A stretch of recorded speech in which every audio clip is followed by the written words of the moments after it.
지난 한 주간 이스라엘과 중동 소식입니다. 10월 31일 사상 최악의 경제 위기를 겪는 레바논에서 신임 대통령을 선출하지 못한 채 현 대통령이 퇴임해 대통령 자리가 공석이 됐습니다. 지난 5월 총선을 통해 출범한 새 의회가 지난달 말 대통령 선출 절차를 시작했지만 아직 후임 대통령을 선출하지 못해 국정 공백의 장기화가 염려되고 있습니다. 미셸 아운 대통령은 6년간의 공식 임기를 채우고 퇴임했지만 아운 대통령의 임기 중 레바논 경제 위기가 본격화됐다는 비판과 함께 역사상 최악의 대통령으로 지목되고 있습니다. 11월 2일 미국이 이른바 히잡 시위에 대해 강경 진압을 하고 있는 이란을 유엔 여성지위위원회에서 축출하겠다고 밝혔습니다. 카말라 해리스 미 부통령은 이란이 여성 권리를 부인하고 자국민에 대한 잔혹한 탄압을 하면서 여성지위위원회에서 활동하는 것은 부적합하다고 말했습니다. 유엔 여성지위위원회는 정치, 경제, 사회 등의 분야에서 여성의 지위 향상에 관한 보고서를 유엔 경제사회이사회에 제출하고 필요한 사항을 권고하는 역할을 하고 있습니다. 같은 날 사우디아라비아에 대한 이란의 공격이 임박했다는 미국 언론 보도와 관련해 이란 외무부가 근거 없는 주장이라고 일축했습니다. 월스트리트 저널은 전날 사우디와 미국 정부 관계자들을 인용해 이란이 반정부 시위 국면을 타개하기 위해 사우디 공격을 감행하려 한다고 보도했습니다. 이란 외무부 대변인은 서방 언론의 이런 보도는 이스라엘의 영향을 받은 것이며 중동 지역에서 이란의 평판을 깎아내리려는 의도가 깔려 있다고 주장했습니다. 11월 3일 가자 지구에서 이스라엘 남부로 4발의 로켓이 발사됐습니다. 이번 로켓 발사는 이스라엘군이 서안지구 점령지 안에 있는 제닌 난민수용소에서 이슬라믹 지하드 일원의 한 명을 사살한 지 몇 시간 만에 발생했습니다. 이스라엘군은 이에 대한 보복으로 가자지구 테러단체 하마스가 사용하는 지하 로켓 제조 공장을 공습했습니다. 2022년 11월 9일자 이스라엘 투데이 시작합니다. 지난 한 주간 동안에도 이스라엘과 이스라엘을 둘러싼 세계 여러 나라에서는 아주 굵직굵직한 일들이 많이 있었는데요. 특히 지난 10월 30일에는 남미국과 브라질에서 대선이 있었습니다. 친이스라엘 입장을 보였던 볼소나로 대통령이 실각을 하고 극좌파의 대부라고 알려져 있는 또 그리고 이스라엘에 대해서는 아주 강경한 입장을 보이고 있었던 룰라가 새로운 대통령으로 선출됐는데 앞으로는 이스라엘과 이 브라질과의 관계가 만만치 않아 보입니다. 이 뉴스는 저희가 다음 주 이 시간에 좀 자세하게 소개를 해드리고요. 오늘은 아무래도 저희가 이스라엘 5차 총선에 대해서 좀 관심 있게 집중적으로 들여다봐야 될 것 같습니다.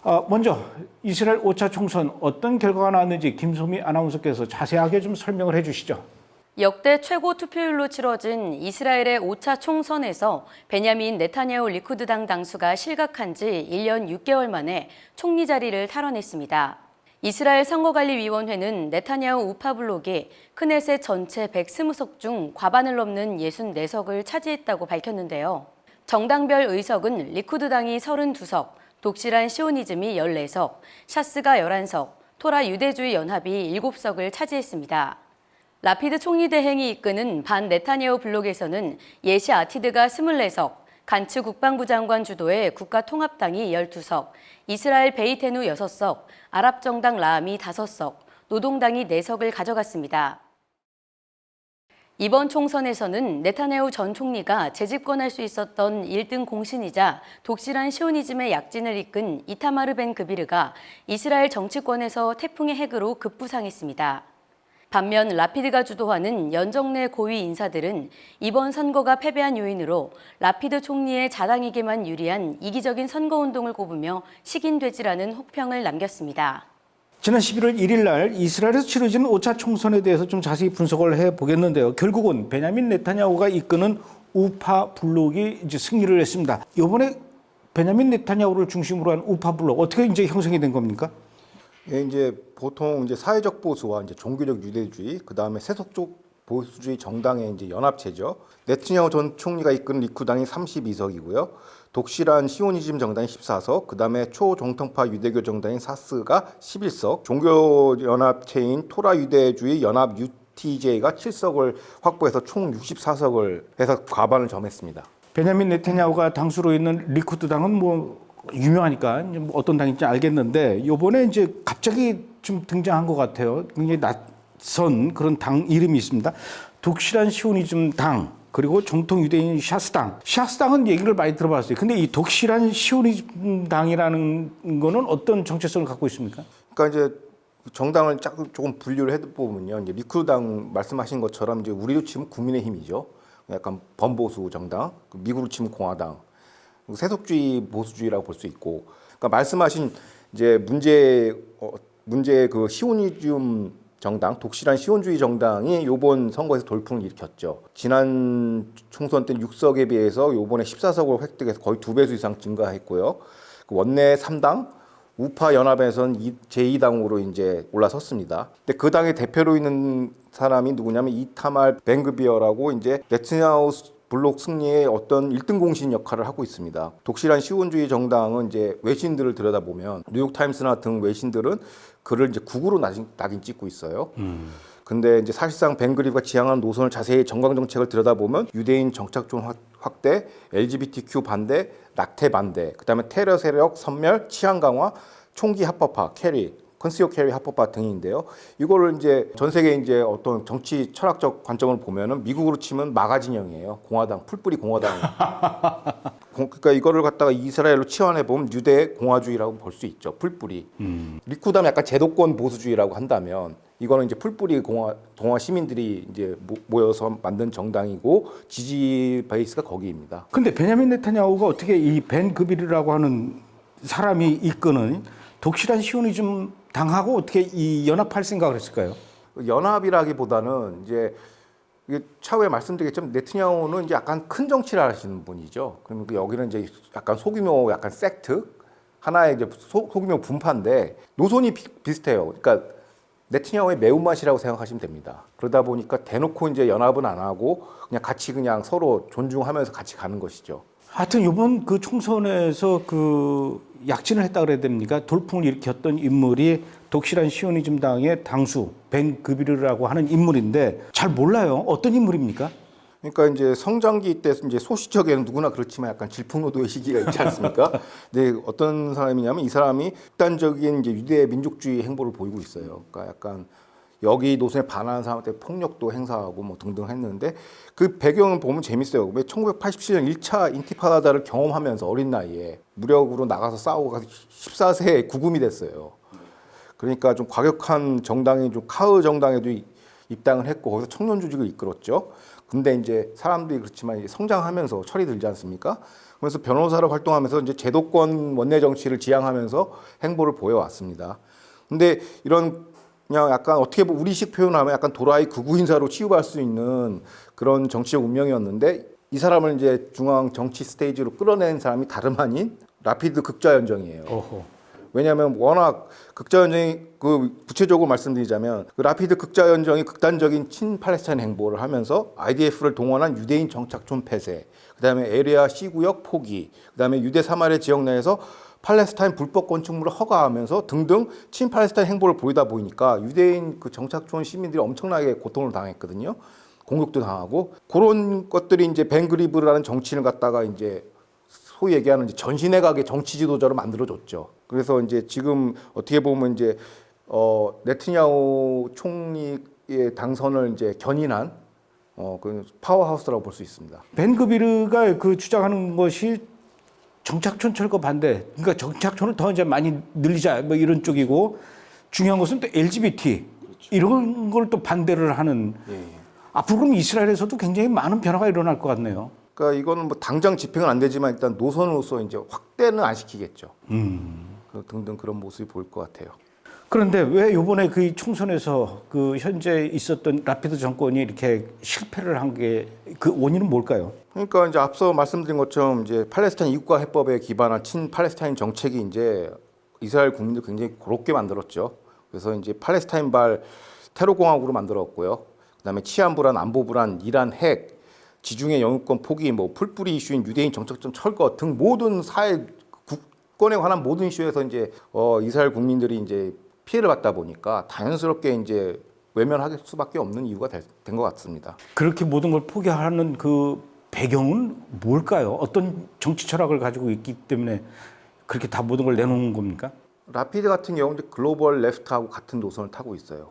그러니까 이게 팔레스타인 문제도 글로벌 레프트 서구의 그 바이든 노선하고 일치하고요. 그러니까 맹목적인 서구주의, 사대주의자라고 볼 수 있습니다. 그러다 보니까 이제 국내 정치를 이렇게 엉망으로 만들어놨죠. 그래서 이제 결국은 베냐민 네타냐후가 다시 귀환하는 아주 그 화려한 재등장을 하게 되었습니다. 1년 반 전에 이스라엘 국회에서 마지막 연설할 때 아주 그냥 힘찬 목소리로 영어로 얘기했어요.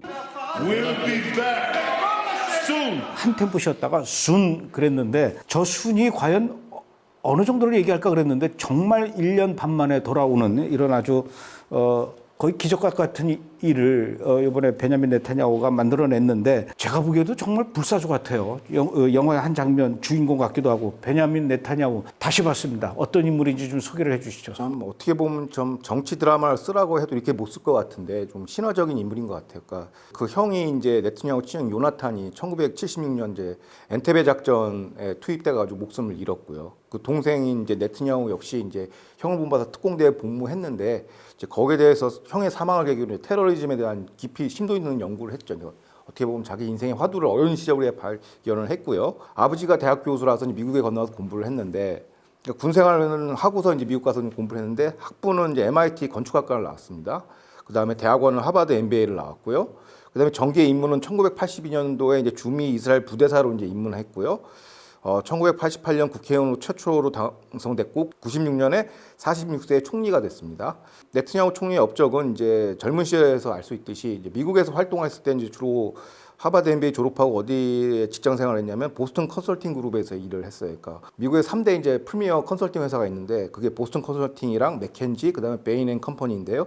여기서 이제 어떤 경영 기술 이런 거를 그래서 이제 이런 경력을 쌓아가지고 이스라엘 보면은 초기 건국 단계를 이렇게 들여다보면 키부츠 중심의 사회주의 국가 쪽 냄새가 많이 났는데 이거를 갖다가 자유시장 체제로 완전 바꾸는, 그러니까 완전 그러니까 완전히 이제 혁명적으로 바꾸는 이제 그런 정치 지도자가 됐죠. 그래서 이제 이스라엘을 대표적인 친기업으로 만들고 그다음에 경제와 안보 두 마리 토끼를 잡은 이제 불세출의 영웅이라 볼 수 있습니다. 저는 베냐민 네타냐후 총리를 얘기할 때 그 형을 빼놓을 수가 없다라고 보는 게 그 팔레스타인 테러리스트들이 여객기를 납치해가지고 우간다 엔테베 공항에 이제 불시착을 한 거예요. 그때 인질 구출 작전에 나섰던 사람이 바로 이 베냐민 네타냐후의 형.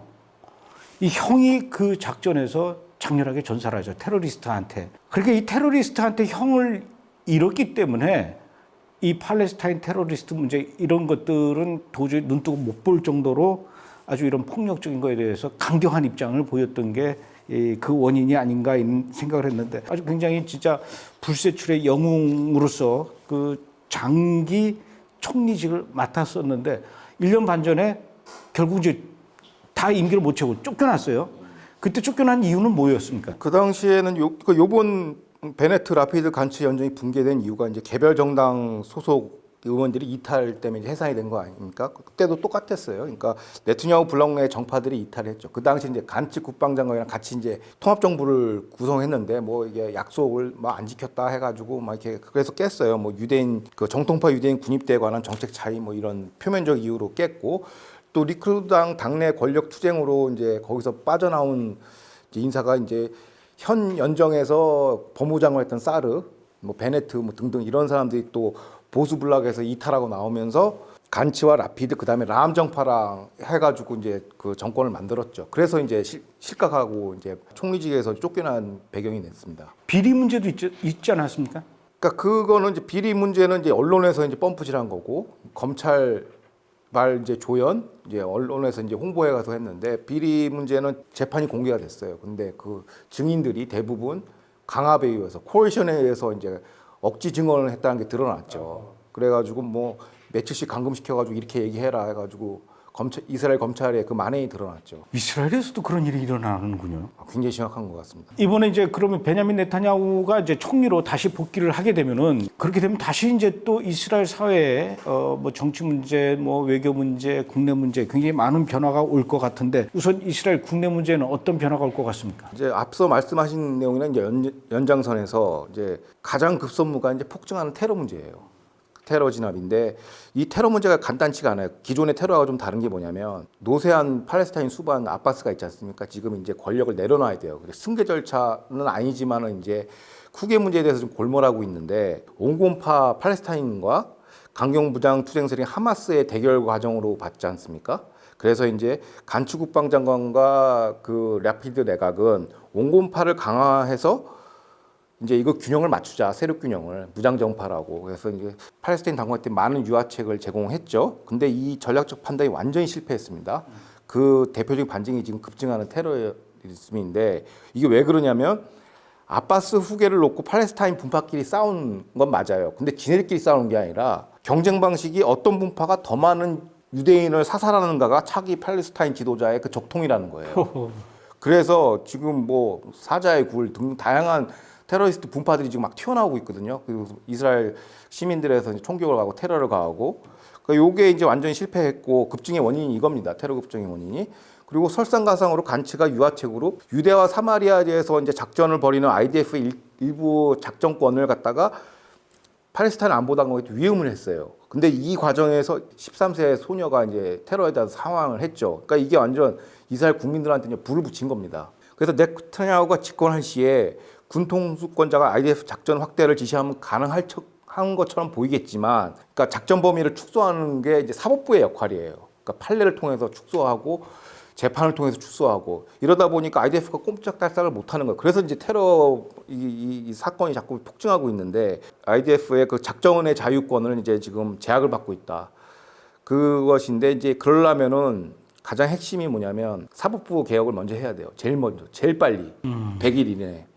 그리고 그 이스라엘 주류 언론, 좌경 언론에서도 그렇고 해외 외신도 그렇지만 네타냐후가 민주주의의 최대 적이라고 자꾸 이 가스라이팅을 하고 있단 말이에요. 근데 그 이유가 뭐냐면 네타냐후가 지금 사법부를 벼리고 있거든요. 개혁하기 위해서 본인 사건도 있지만은 뭐 요런 IDF의 그 테러 문제 이거 제약하는 거, 작전권 제약하는 그 법무부의 판단. 그 다음에 지난번에 우리가 언급했듯이 영유권 합의안에 크네스트 의회의 승인을 받아야 되는데 법무부가 나와서 그럴 필요 없다. 그냥 보고만 해라. 승인 절차 필요 없다고 법률권을 해석을 과용을 했어요. 그러니까 이 사법부의 난동이 지금 엄청 심각해요. 이게. 그래서 가장 1번 과제가 뭐냐면 사법부 개혁을 해야 되고 그 사법부 판사, 그러니까 재판부랑 검찰을 동시에 개혁을 하는 막중한 임무를 띠고 있습니다. 사법부 개혁해야 된다라는 거는 뭐 지금 이제 쭉 설명을 해주셨는데 지금 이스라엘 언론이나 미국 언론에서 나오는 일반적인 얘기입니까? 아니면 우리 조현영님의 그 분석입니까? 분석이라기보다는 저기 이스라엘 공화주의 섹터에서 나오는, 그러니까 언론 문제도 이제 언론 문제도 얘기할 텐데요. 이번 언론에서 네타냐후 총리가 채널 11, 12에는 출연 안 해요. 왜냐면 여기서 출연하는 순간 다 이제 말꼬리 붙잡고 이제 이상하게 이제 그 선거 캠페인을 만드니까 채널 14에만 출연을 합니다. 거기서만 얘기하고. 그럼 11, 12는 어떤 방송이길래 그래요? 그러니까 우리도 지금 방송인데 일방적으로 좌파 편향 방송을 해요. 그리고 지난번 총선 해체의 기본 발단이 된 게 부패 혐의 아닙니까? 그것도 여기서 과도하게 이제 포장을 해서 이제 보도를 했죠. 네타냐후가 언론 통제한다, 뭐 한다, 뭐. 근데 재판 결과에 들여다보면 한 게 없어요. 그냥 샴페인 하나 받은 거 갖고 뇌물 혐의 뭐 이렇게 만들어 버린단 말이야. 샴페인 하나 받은 걸 뇌물 혐의로 기소를 하는 거예요? 그러니까 결국엔 그거거든요. 샴페인 받았다. 뭐 언론한테 언론한테 얘기할 수 있죠. 야, 우리 전국을 이끌다 보면 우리 입장은 이런 거야라고 설명하는데 그거를 갖다 언론 탄압이라고 프레임을 씌우고. 그래서 이번 선거에서는 네타냐후가 아예 그쪽 방송 출연을 안 했어요. 그 채널 14 방송에서만 출연을 했단 말이에요. 이른바 이스라엘의 그 공화주의 계열의 그 매체에서 이런 게 보도가 팍 나오기 시작했거든요. 대표적으로 채널 14인데 채널 14는 어떤 방송이냐면 최근에 영유권 분쟁 문제 있지 않습니까? 그 지중해 그걸 제일 먼저 보도한 방송사예요. 그런데 라피드가 저거 선동방송이라고 하면서 방송 허가를 취소하려고 했단 말이에요. 오호, 이런. 이 정도로 언론 탄압이 심하게 들어가고 있다는 거예요. 상대 진영에 대해서. 미국 정치를 들여다보시면 알겠지만 이게 또 동일하게 여기서도 반복되고 있다는 것이죠. 뭐 미국으로 치면 인종차별주의자 혹은 극우 세력으로 이렇게 낙인 찍기에 바쁜 겁니다. 그래서 이 내용과 이 사람들이 그 문제점이 뭐고 지향한 노선점이 뭔지를 정확하게 우리가 이해를 해야 돼요. 그게 아니면 그냥 외신에 우리가 휩쓸릴 수가 있거든요. 표피적인 정보에. 그래서 제 분석이라기보다는 이스라엘 현지의 그 지지자들의 그 의견이라고 보는 게 맞을 것 같습니다.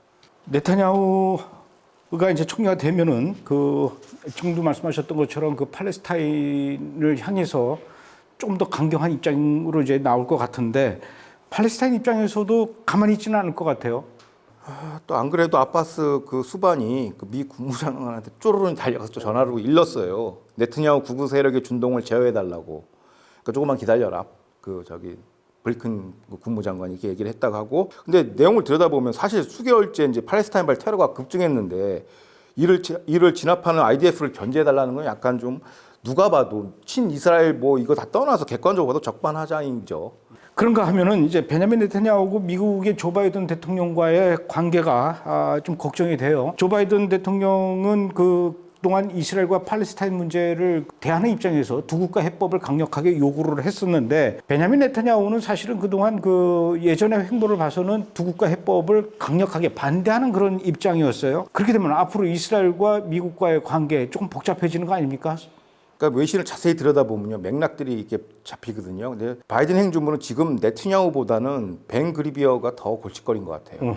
왜냐하면 차기 그 치안부 장관이고 팔레스타인 유대 사마리아를 관장하는 주무부처예요. 그러다 보니까 여기에 오히려 더 많은 신경을 쓰고 있는 것 같아요. 네트냐후가 천사였다라는 거죠. 한마디로 모편하다가 무슨 차에 치워준다고 지금 이게 벤 그리비어를 어떻게 할지 나왔는데 실제로 그런 얘기를 하더라고요. 그 5차 총선의 슈퍼스타인 벤 그리비어를 상대하지 않을 것이라고 이제 계속 보도가 나오고 있어요. 이스라엘 주류 매체에서는. 그 어쩔 수가 없죠. 그러니까 바이든 행정부는 표면적으로 네트냐후와 같이 협조할 것을 밝히고 있지만은 이제 새로운 복병이 나타난 거죠. 이 벤 그리비어라는 그 풀뿌리 전사가 나타난 거죠. 심지어는 베냐민 네타냐후도 이 벤 그리비어는 앞으로 눈치를 좀 봐야 될 것 같아요. 그렇죠. 왜냐면 워낙 강성이다 보니까.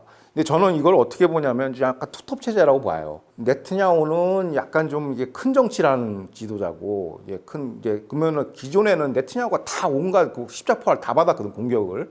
뭐 인종차별주의자, 하여튼 부패 혐의자로 다 공격을 받는데 그 공격이 이제 분산이 되죠. 그런 효과가 있습니다. 벤 그비르를 치안 장관으로 이제 앉히게 되면 앞으로 그 이스라엘에서 벌어지는 여러 가지 이제 그 테러범들은 이제 끝장날 거고. 그것 때문에 당선됐으니까. 이 일본 어젠다예요, 그게. 거기다 이제 또 이제 앞으로 텔아비브나 예루살렘에서 이 국제 게이 페스티벌 이런 것도 앞으로 힘을 좀 못 쓸 것 같은 그런 느낌이 드는데, 자, 이번엔 좀 조심스러운 얘기를 해야 될 것 같아요. 이번에 그 베냐민 네타냐후 귀환이 앞으로 미국 정치판에도 적지 않은 영향을 미칠 것 같습니다. 예를 들어서 도널드 트럼프하고 베냐민 네타냐후하고 궁합이 잘 맞는 그런 인물인데, 이 베냐민 네타냐후의 귀환이 도널드 트럼프의 재선에 어떤 영향을 또 미치게 되지 않을까, 이런 생각이 들어요. 일단 현재 미국 정치를 들여다보면 이제 중간 선거는 공화당이 하원은 당연히 이기고 하원도 잘하면 이길 것 같아요. 석권을 할 것 같아요. 가능성이 농후한데 대선은 2년 후라 조금 지켜봐야 돼야 합니다. 근데 우리가 좀 더 이제 글로벌한 시각에서 전체 보면은 그 유대 공화주의도 마찬가지고 정착촌 확대 등등 주권을 강화하는 움직임이에요. 그 이름이 뭐가 됐건 간에. 근데 극우는 아니에요. 개별 국가의 주권 강화 흐름이 계속 이어지고 있는데 그 첫 스타트가 따지고 보면 지난 영국의 브렉시트로부터 시작이 됐어요. 그 다음에 이제 이어져서 트럼프 마가 현상이 일어났고요. 그리고 이번 이스라엘 선거에서 이제 유대 공화주의로 귀결된 측면이 있습니다. 이런 흐름, 주권 강화 흐름이. 근데 이번 선거에서는 라피드 덕분에 이제 이스라엘 국민들이 초대형 각성을 한 것 같아요. 지식인들은 알고 있었는데 이게 일반 국민들한테 이게 공개가 안 됐거든. 그러니까 왜냐하면 라피드 정권을 하면은 좀 편할 것이다. 이제 좀 왜냐하면 네트냐후 피로증, 피티그가 있었거든요 그동안. 그러다 보니까 한번 이번에 좌쪽이나 중도 연정을 한번 해보자라는 게 국민적 컨센서스가 지난 총선이었거든요. 그래서 되게 지지율도 높았고, 지지율 높았다기보다는 국민적 기대가 있었죠. 근데 이렇게 완전 망가뜨려나다 보니까 이스라엘 국민들에게 엄청난 각성이 일어난 것 같아요. 그래서 요번에 왜 그걸 어떻게 하냐면 그 의석수만 봐도 알아요. 지난번에 리쿠당이 31석인데 한 석 지나갔어요. 근데 요번에 돌풍일으키는 그 시온주의 정당이 언론에서는 어떻게 평가를 했냐면 이 정당이 이제 늘어나면 리쿠드당 표를 갉아먹을 것이다라고 했단 말이야. 근데 리쿠드당 한 석 증가했고 시온이즈 정당도 2배수, 아까 말씀드린 2배수가 늘어났단 말이에요. 원래는 7석이었는데. 예, 6석이었는데 14석으로 늘어났단 말이에요. 그걸 어떻게 해석해야 되냐? 이건 산수예요, 그냥. 공화주의 베이스가 늘어난 거예요. 그러니까 이건 국민의 뜻이라고 봐야죠. 그러니까 이런 측면이 제도권 정치 지도자와 장외 시민들하고 결합이 되는 캘리브레이션이 딱 맞는 구도가 이번 선거였는데, 미국은 어떻게 보면은 장애 각성이 먼저 일어나고 그거를 대변하는 정치 세력이 트럼프였단 말이에요. 그런데 한번 재선에 요번 실패했지 않습니까? 트럼프는. 그러다 보니까 장외 움직임이 더 강화되고 오히려 제도권 정치인, 그러니까 공화당 정치인들이 장외 시민들의 그 마중물 역할하는 그 노선을 받아들인 정치인들이 생겨나기 시작했어요. 그러니까 기득권 공화당은 이제 약간 배척되고, 그러다 보니까 이른바 미국에서는 트럼프 없는 트럼프이즘을 얘기하고 있어요. 그러니까 트럼프는 너무 한번 했으니까 그 노선을 그대로 승계할 수 있는 정치 지도자가 지금 나오기 시작했거든요. 제도권에서. 그러다 보니까 트럼프 개인이 당선되느냐가 중요한 게 아니라 이런 흐름이 이스라엘과 맞붙어 있다라는 걸로 보면 돼요. 예, 그런데 또 하나가 이제 그 국제적 흐름에서 보면 이스라엘, 이탈리아는 뭐 우리나라 외신에서 그랬지만 뭐 극우 뭐 폭증이라고 하는데 꼭 그렇지만 않아요. 그 미들파 국가들 이스라엘이나 이탈리아 같은 경우는 이제 오른쪽 스윙이 있는 건 맞지만은 그 브릭스의 일원이고 거대한 경제권 블록을 형성한 브라질이 최근에 말씀하신 것처럼 좌파로 갔기 때문에 이 구도는 그냥 글로벌 좌파 세력 대 주권 강화 공화주의 세력의 대결을 계속 지켜봐야 될 것 같습니다. 그런데 이제 제가 좀 걱정이 되는 게 11월 1일 날 이스라엘 총선이 있기 나흘 전에 라피드 총리 대행이 그 레바논과 그 지중해 해상 영유권 문제를 그냥 합의를 해버렸어요. 그렇게 되면 이제 베냐민 네탄야후가 다시 총리가 되면 이걸 어떻게 원천 무효가 되는 겁니까? 아니면 이걸 수정을 할까요? 아마 이게 워낙 그러니까 이른바 우리식으로 표현하면 라피드 연정에 박아놓은 대못이 엄청 많아요. 아, 그래요? 그걸 이제 어느 순서적으로 푸느냐. 근데 그 유대 공화주의 지식인 중에 하나 캐롤라인 글릭 그 칼럼니스트는 아까 언급했던 이제 사법개혁부터 먼저 해야 된다라는 주장이 있고, 근데 이거는 이제 연정부 정하고 이제 우선순위를 정하겠죠. 근데 이것도 이걸로 어떻게 보면 선거 재미를 봤거든요. 라피드 네타냐후 그 블록에서는. 그렇기 때문에 어떠한 형식으로도 합의 파기를 이제 추진할 것으로 보입니다. 앞으로 이란 문제는 어떻게 해결할 것 같아요? 현재 이란이 내부 불안 요소를 이제 외부로 돌리기 위해서 사우디를 공격하겠다고 벼르고 있습니다, 지금. 그리고 또 미 국무부가 추진한 핵합의 보고원 JCPOA 합의는 후순위로 밀릴 가능성이 있다고 보여져요. 그래서 아무래도 중동 문제에서 미국 국무부보다는 아마 이제 미국의 국방성이나 이제 국방성이 관할하는 중부군 사령관 입김이 더 강화질 것 같아요. 그러면 네타냐후 내각이 이제 엄청나게 그 현실주의 국제 정치를 잘하는 그 약간 독사 같은 정치인이거든요. 그러다 보니까 오히려 네타냐후는 냉철한 대미 외교를 통해서 오히려 국방부 공화당 의회를 강화시켜서 미 국무부를 견제하는 이런 현란한 외교 플레이도 기대해 볼 수 있어요. 그러면서 이제 이란을 이제 에워쌀 수도 있고, 그리고 또 하나는 지금 최근 나온 그 보도는 안 됐지만 이란 국민 혁명을 지지해야 되는 게 어떻게 보면 1번 노선인 것 같아요. 이란을 핵 제거 자체보다는 이런 리짐 체인지에 대해서 어떻게 보면 좀 나름 보관을 갖고 있지 않을까. 왜냐하면 지금 현재 IRGC하고 일반 육군하고 지금 교전 중에 있다고 그래요. 그러다 보니까 이건 혁명 구도거든요, 지금. 그러면 이 좋은 찬스를 네타냐후가 놓치질 않죠. 그러니까 이란도 지금 내전 상태에 진입했기 때문에 요거를 이제 아마 10분 활용할 것 같습니다, 네타냐후 총리가. 이란 핵 문제에 대해서 아주 그 네타냐후는 강경한 입장을 보였었고, 또 예전에도 계속 선제 공격 얘기를 했었는데 앞으로 그 선제 공격 이야기가 또 나오지 않을까 이런 생각이 들기는 합니다. 뿐만 아니라 그 라피드 총리 대행은 그동안 그 러시아하고 우크라이나와의 전쟁 문제에 대해서 러시아 눈치를 보면서 우크라이나 쪽에 이렇게 깊게 개입하지 않으려고 계속 그런 입장을 취했는데, 베냐민 네타냐후는 이 러시아 우크라이나 전쟁 문제 어떻게 바라볼 것 같습니까? 그러니까 최근에 이제 러시아가 이제 몰리고 있죠. 이제 그러니까 우크라이나 전쟁에서 승리하기 위해서 그 각국의 대리 세력들 다 불러들이고 있지 않습니까? 본국으로. 요거를 틈타서 네타냐후 총리는 이제 국제 정세 이른바 리얼 팔레틱의 전문가예요. 그러다 보니까 그 모든 국제 정세를 자국 이익으로 귀결시키는 탁월한 재능이 있거든요. 그러니까 아무래도 러시아를 철저하게 견제하면서 중동 정세 불개입을 이끌어낼 것 같습니다. 그러면서 제한적으로 그러니까 어떻게 딜을 하겠죠. 그 우크라이나 전쟁 물자를 지원하면서 러시아 보고 좀 여러 가지 딜을 받아내지 않을까, 저는 개인적으로 그렇게 보고 있습니다. 2022년 11월 1일에 있었던 이스라엘 5차 총선의 결과가 이렇게 그 나비 효과처럼 전 세계에 많은 대파란을 불러일으킬 것만은 분명해 보입니다. 하여튼 성공의 방정식을 보여줬으니까 저 모델로 따라갈 수 있는 하나의 답안지를 제공했다는 데서 의미가 큰 것 같습니다. 뭐 이란 문제도 그렇고 사우디 문제도 그렇고 러시아 문제도 그렇고 또 미국도 그렇고 지금 굉장히 이 이스라엘의 총선 결과에 민감하게 또 움직일 것 같아요. 계속 또 이스라엘과 이스라엘을 둘러싼 세계 여러 나라 이 상황들을 지켜봐야 될 것 같습니다. 예. 오늘은 여기까지 하죠. 예. 고맙습니다. 감사합니다.